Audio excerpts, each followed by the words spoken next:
Welcome back to Nonsense, I'm Chris, and the third episode of Rick and Morty's spin-off series, President Curtis, took a minor dip in ratings, but is still leagues above Rick and Morty's ratings low points, and has been consistently around 7 out of 10 so far. I think they may have a decent spin-off on their hands, so let's break the episode down. X, named for his ex-wife, who we meet this episode, and I'm happy she's alive and well. I was kinda worried they were fridging another wife. The episode opens in the Oval with Curtis using a digital mirror to adjust his tux color, and they obviously got a Pepsi sponsorship because he calls white Crystal Pepsi. He switches to a variation of the loadout selection screen we saw last episode and adjusts it for higher Riz, which gets commented on later. Noticing a lot of Riz tonight. He also uses the same pin impression type machine for the tailoring that he had on Air Force One last episode. They establish he's nervous and excited to be attending his ex-wife's inauguration as she just won her gubernatorial election, but the head of Homeland Security shows up and soccer-style red cards O'Doyle for breaking a congressman's arm and Banks for snitching on O'Doyle. He then introduces O'Doyle's temporary replacement while they go to the B-plot to a teamwork course, Chomps, and I will give you one guess what his character named Chomps will become by the end of the episode. We cut to an ice statue of Candyman at the party because Curtis's ex reformed Candyman the monster into infinite free energy.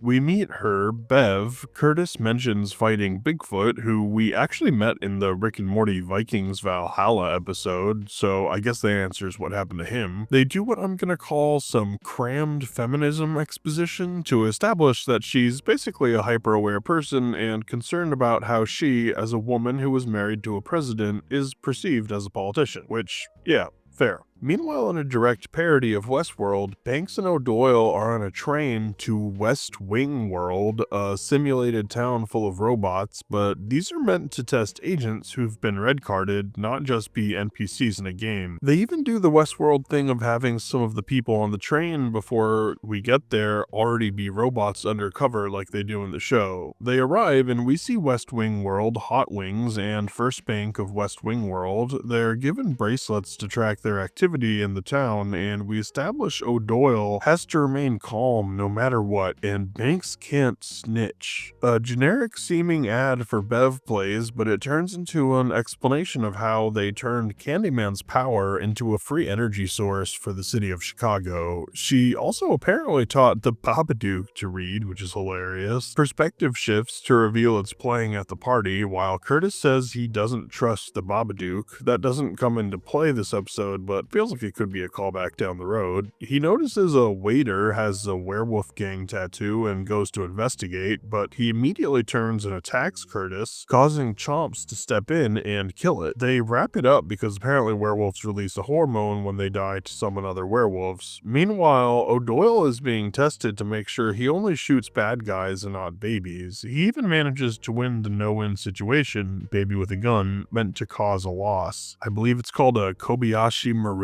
and Banks is being tested to make sure she doesn't snitch, but keeps failing. Curtis and Chomps are disposing of the werewolf body in an airdropped furnace and gearing up in case there are more werewolves. They head inside where he's introduced to Candyman before he gets a message from Chomps about 2 werewolves in the stairwell, but we also see his watch has options for gadgets, phone, and taser, which feels like a gadget, but I'm being pedantic. Cut to them fighting the werewolves before we see Banks failing her no snitching rule harder and harder until she gets annoyed and puts them all in diagnostic mode, the same thing they do in Westworld. She connects them and changes her score to 100%, but when she turns them back to normal mode, they become conscious that they're robots and get violent, just like in Westworld the show. They stop responding to her commands, but O'Doyle shows up to help. Cut to Bev giving a victory speech and taking a group photo with her team, Candyman and Curtis, but the doors slam shut and a werewolf activist group takes the party hostage, saying they'll turn anyone who tries to leave with a werewolf tooth turret. They demand Bev send all her campaign money to them or they'll turn everyone with a werewolf teeth bomb. Meanwhile, Banks and O'Doyle are still running from all the robots. We see West Wing World Loaves before O'Doyle has a standoff with the gun baby from earlier but winds up wanting to rescue it. Banks connects to it to make it stop crying and go to sleep, and back with Bev, they've tied up the guy that the werewolves turned, and Bev inexplicably uses the transaction intention of sending the werewolves money to summon the Chicago Bean